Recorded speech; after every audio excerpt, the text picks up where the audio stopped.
আসসালামু আলাইকুম। কয়দিন ধরে internet, Facebook, YouTube, social media দেখছি আমাদের রাসূলকে নিয়ে বিতর্ক চলছে।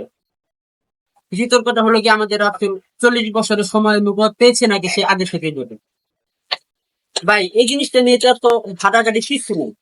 আমাদের রাসূল পৃথিবীতে আসবে, এই বিষয়ে আল্লাহ প্রত্যেক নবী রাসূলকে জানিয়ে দিয়েছে যে তোমরা আমার আখির নবী, আমার পেয়ারা হাবিবের সম্পর্কে সবাইকে বলো যে শেষ সময় একজন নবী আসবে।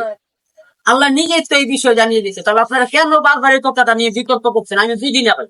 একজন মুসলমান হিসেবে তো এই বিষয়টা সবার জানা উচিত যে আমাদের রাসূলের আগমনের খবর অন্যান্য নবী রাসূলরা দিয়ে দিতে। তাহলে আপনারা এই জিনিসটা কেন বুঝতে পেরেছেন না যে আমাদের রাসূল সৃষ্টির আগে, পৃথিবী সৃষ্টির আগে আমাদের রাসূল নবী, তাই না? আর সব নবী ছিলেন ইসলাম ধর্মের অনুসারী। তাহলে কেন বলা হচ্ছে যে আমাদের রাসূল কোন ধর্মের অনুসারী ছিলেন?